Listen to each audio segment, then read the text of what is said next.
కోమటిరెడ్డి వెంకటరెడ్డి గారు పెద్దలు మాట్లాడవలసిందిగా కోరుతున్నాను. పెద్దలు పొంగులేటి శ్రీనివాసరెడ్డి గారు ఈరోజు రివైజ్ ఎస్టిమేట్తో 4,637 కోట్ల రూపాయలతో ఎస్ఎల్పిసి టనల్ ప్రాజెక్టుని పూర్తి చేయడానికి సహకరిస్తూ ముందుకెళ్లి దీని మీద ప్లాన్ చేస్తూ వచ్చిన పెద్దలు గౌరవనీయులు ఉత్తమ్ కుమార్ రెడ్డి గారు, press media, electronic print media సోదరులందరికీ నమస్కారం. నిజంగా ఇది ఒక నల్గొండ జిల్లా ప్రజలకు ఈరోజు ఎంతో సంతోషకరమైన వార్త. ఇది అవుతుందా కాదా అని చెప్పి సందిగ్ధంలో కేసీఆర్ గారు 10 ఏళ్ళ అధికారంలో ఉన్నప్పుడు నేను అసెంబ్లీలో మాట్లాడితే వ్యంగ్యంగా మాట్లాడుతూ అది మిషన్ ముందుకు పోదు వెనుక పోదని చెప్పి అసెంబ్లీలో దాని మీద మాట్లాడడం మీరందరూ కూడా చూసిండ్రు.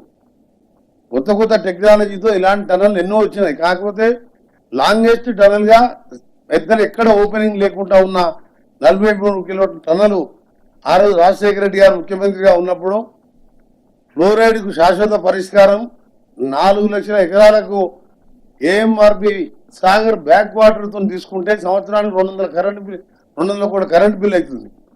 అది ఎప్పుడు కూడా వాటర్ లెవెల్ తగ్గున్నప్పుడు కానీ వర్షాలు లేనప్పుడు కానీ ఈ 2,50,000 ఎకరాలకు ఆ రోజు క్రాప్ హాలిడే పోయిన సంవత్సరం లాగా.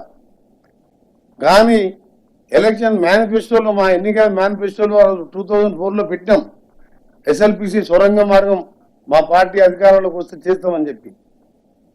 మళ్ళా వెనక ముందు అయితే నేను రాజశేఖర రెడ్డి గారిని ఒత్తిడి తీసుకొచ్చి, ఎందుకంటే నా కాన్స్టిట్యూన్సీలో దాదాపు 2,50,000 ఎకరాలు కంప్లీట్గా 2 పంటలకు గ్రావిటీ ద్వారా నీళ్ళు వస్తాయి. నగరికల్ కాన్స్టిట్యున్సీ, దేవరకొండ, ఇలా 3 కాన్స్టిట్యున్సీలకు ఇప్పుడు బ్రాహ్మణవెల్లి ప్రాజెక్టు 1,00,000 ఎకరాలు కూడా ఇచ్చే అదనంగా కూడా దీంట్లో 4 లక్షల ఎకరాలకు గ్రావిటీ ద్వారా వచ్చే ప్రాజెక్టు 826 లెవెల్ శ్రీశైలంలో డెడ్ స్టోరేజ్ ఉన్న గ్రావిటీ ద్వారా వచ్చే ప్రాజెక్టు 10 సంవత్సరాలు 3,000 కోట్లు ఖర్చు పెట్టలేక దాన్ని పక్కన పడేసిండు. ఎందుకంటే ఆ ప్రాజెక్టు పూర్తయితే కాంగ్రెస్కో నాకో ఎక్కడ పేరు వస్తుందని చెప్పో దాన్ని పక్కన పడేస్తే ఇవాళ మా గౌరవ ముఖ్యమంత్రి గారు, అలాగే ఫైనాన్స్ మినిస్టర్, డిప్యూటీ సీఎం గారు, మా జిల్లాకి చెందిన ఇరిగేషన్ మినిస్టర్ గారు ఉండడం అదృష్టంగా భావిస్తూ 24 నెలలను పూర్తి చేస్తట్టు వారిని ఈరోజు కంపెనీ వారితో మాట్లాడడం జరిగింది. నన్ను కూడా అమెరికాకు వెళ్ళి కంపెనీ వారితో డిజైన్ చేసి అక్కడ వాళ్ళతో డిస్కస్ చేసి ఆ పార్ట్ ఎప్పుడు వస్తుంది, ఆ కంపెనీ వాళ్ళు ఎప్పటివరకు పూర్తి చేస్తున్నారో మీరు చర్చించి రావాలని చెప్పి కూడా మా ఇరిగేషన్ మినిస్టర్ గారు సీఎం గారితో మాట్లాడి అసలు ప్లాన్ వేయదు లేకుండే నువ్వు అక్కడ పోయి వాళ్ళతో ఖచ్చితంగా పోయిరా, మనం ఎట్టి పరిస్థితుల్లో పూర్తి చేద్దాము ఆ ప్రాజెక్ట్ అని అక్కడ వారితో ఒక రోజు మొత్తం మీటింగ్స్ పెట్టుకున్నాం. అందుకని ఈరోజు మా గౌరవ ముఖ్యమంత్రి గారికి, మంత్రులకు, ఇరిగేషన్ మంత్రికి, ఫైనాన్స్ మినిస్టర్, మిగతా నా కొలీగ్ మినిస్టర్లకు ఈరోజు నల్గొండ జిల్లా ఫ్లోరైడ్ మిషన్ భగీరథ 6,000 కోట్లు ఖర్చు పెడితే అందులో 4,000 కోట్లు స్కామ్ జరిగింది మా నల్గొండ జిల్లా. లాస్ట్ మంత్ మార్చిలో గవర్నమెంట్ ఆఫ్ ఇండియా మళ్ళీ పోయిన నెలలో ఒక రిపోర్ట్ ఇచ్చింది. ఇప్పటికీ ఫ్లోరైడ్ శాతం 10 ppm ఉన్నది, పార్ట్స్ పర్ మిలియన్. 10 ppm అంటే ఆయన ఫ్లోరైడ్ మాయం చేసినా అని చెప్పుకున్నాడు.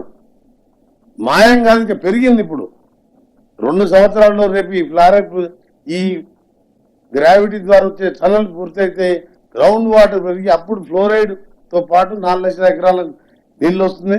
నిజంగా నా కోరిక కూడా నెరవేరుతుందని చెప్పి నాకు కూడా ఈరోజు చాలా సంతోషంగా, ముఖ్యంగా ఎందుకంటే ఇది అవుతుందా కాదని చెప్పి మా జిల్లా ప్రజలు ఉండే పొద్దున రివ్యూ చేసినప్పుడు వేలాది మందిగా వచ్చిండ్రు. చాలా సంతోషం వ్యక్తం చేస్తుండ్రు. పనిచేసే ప్రభుత్వానికి మాటలు చేసేదానికి తేడా అంటే ఇదే.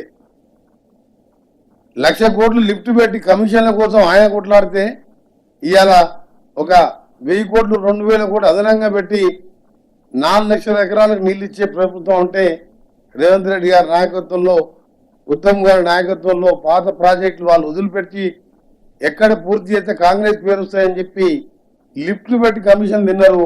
మేమేమో నిజాయితీతో పనిచేస్తూ పూర్తి చేస్తున్నాం. ధన్యవాదాలు. అదే ఇందాక ఉత్తమ్ కుమార్ రెడ్డి గారు చెప్పారు కదా, mostly first week next month first week నాడు దాన్ని సిస్టమ్ ఏంటో అనౌన్స్ చేసి విత్ ఇన్ షార్ట్ టైంలో దాన్ని కంప్లీట్ చేయాలనేది కూడా డిస్కషన్ వచ్చింది. దాన్ని కూడా ఒక షేప్కి పట్టుకొచ్చాం. డెఫినెట్గా అది కూడా నేను నెక్స్ట్ క్యాబినెట్లోకి వస్తాను. ఇందిరమ్మ హౌస్ కూడా next month next cabinet first week mostly ఉంటుంది. అప్పుడు ఇవన్నీ కూడా దాంట్లో వస్తాయి.